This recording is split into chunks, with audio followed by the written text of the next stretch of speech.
Olá, estudantes de filosofia das terceiras séries do ensino médio, regular e EJA, da Escola Professora Carolina Sintra da Silveira. Nós vamos abordar um pouco da filosofia política de Jean-Jacques Rousseau, filósofo que nasceu em 1712 em Genebra. E particularmente nós vamos tratar a questão do surgimento ou do estabelecimento da desigualdade, segundo o pensamento rousseauiano. Rousseau foi muito perseguido em Genebra, porque ele tinha sérias críticas em relação à sociedade, aos modos de ser da sociedade. E com essas críticas, que apontavam a vileza das práticas sociais, Rousseau foi perseguido. E enxergando essa maldade na sociedade, Rousseau colocou como meta entender como o mal, como a desigualdade, como a vileza se instaurou na sociedade humana. Rousseau é um filósofo contratualista.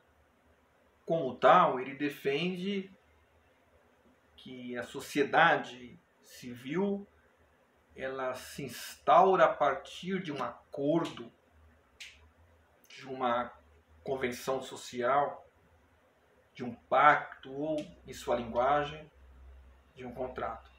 A sociedade civilizada, assim como nós a conhecemos, ela passou a existir a partir de um consenso social chamado contrato social. E diferentemente de Hobbes, que também era contratualista, Rousseau acreditava que no início, antes do Estado civil, antes da sociedade organizada, os seres humanos viviam em harmonia. Eram seres harmônicos. E essa harmonia se devia a esse ser se bastar apenas no que a natureza lhe oferecia. Não existia sociedade organizada e, como tal,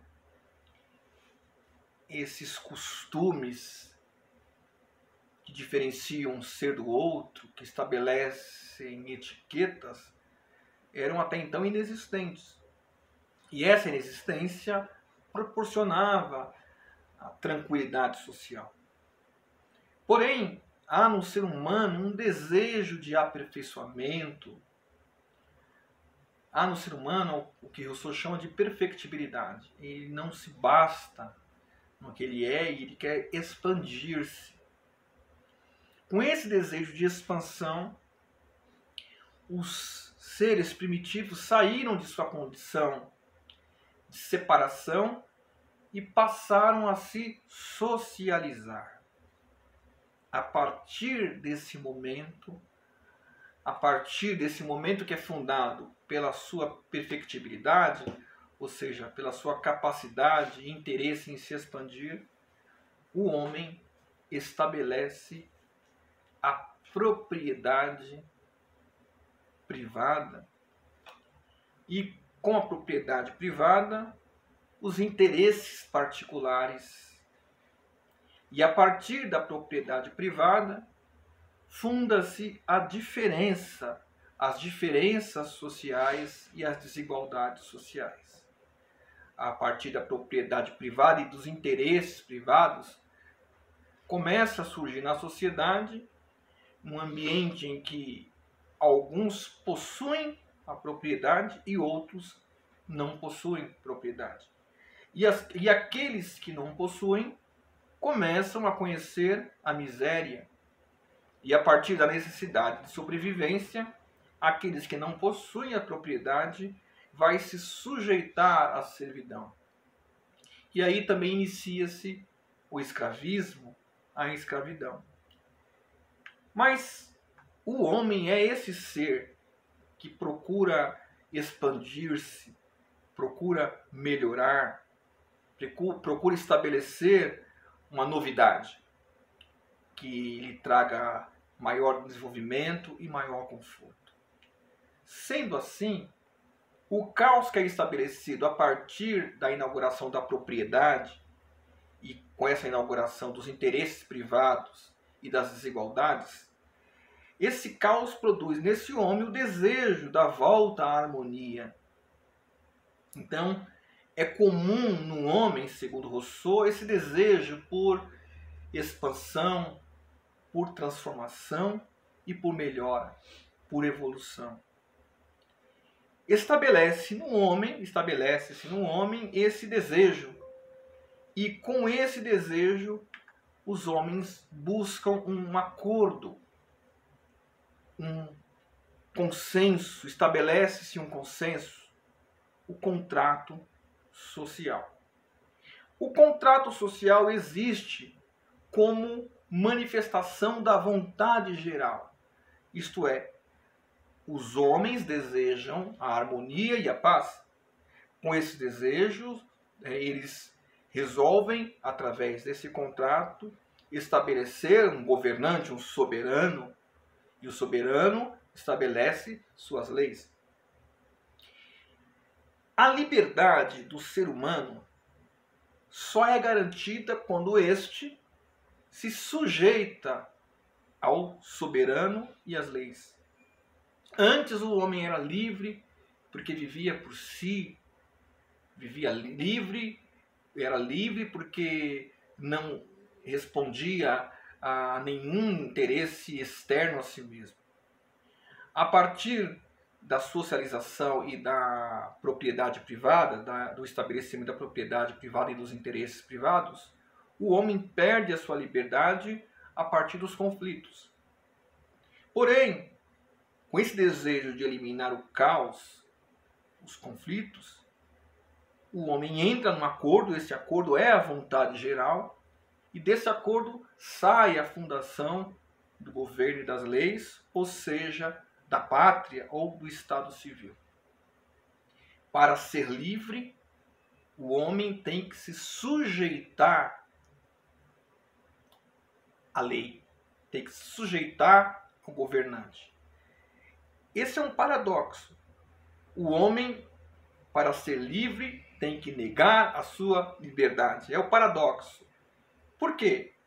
Porque quando o homem nega a sua liberdade, ele obedece à vontade do soberano e das leis. Porém, quando o homem obedece à vontade do soberano e das leis, na verdade, ele está apenas obedecendo a si mesmo como um homem coletivo. Como assim? Ele está obedecendo à vontade geral ao qual ele fez parte. E o que a vontade geral estabeleceu? Estabeleceu o governante e as leis. Então, quando esse indivíduo se sujeita à lei, ele não perde a sua liberdade. Na verdade, ele garante a sua liberdade porque está respondendo e obedecendo à sua própria vontade, participante da vontade geral. Existe o homem coletivo, o sujeito coletivo, e existe o indivíduo, o sujeito individual. O sujeito individual não consegue a liberdade porque não consegue acolher a lei. Porém, a sociedade, essa sociedade fundada a partir do contrato social, ela tem como meta fazer com que o indivíduo, o sujeito individual, volte para o governante, para a lei e se sujeite a eles. A partir daí, esse indivíduo que não se sujeitava por não estar de acordo com a vontade geral, a partir do momento que ele se sujeita à lei e ao governante, ele vai alcançar a sua liberdade, que somente a lei consegue fazer o homem livre de suas próprias vontades particulares. Essa é a ideia fundamental do contrato social de Rousseau. Primeiro, existia um estado de natureza ao qual todos os homens eram livres, cada um vivia por si. Em um segundo momento, o homem, na necessidade de se expandir, de conhecer novos horizontes, procura a socialização. Com a socialização ocorre a demarcação da propriedade e dos interesses individuais. A partir daí, da propriedade, começam os conflitos e começa a existir a desigualdade social, política e formal. E com esse caos produzido por essa desigualdade, o homem que tem necessidade de alcançar melhor situação e de se transformar, ele entra em um acordo coletivo, em um consenso coletivo, chamado de contrato social. Então, o contrato social ele é fruto da vontade geral, que é a vontade do povo, de todos os sujeitos unidos no coletivo, e essa vontade geral funda o governo e as leis. E quando o sujeito coletivo, o indivíduo coletivo, responde e obedece à lei, ele não perde a sua liberdade, porque a lei que ele está obedecendo é a lei que faz parte da sua própria vontade, a lei que ele mesmo criou. Porque foi a sua vontade que criou o governante e a lei, portanto, a lei que ele obedece é a lei que ele mesmo criou a partir da vontade geral. Saúde, um abraço e estudem.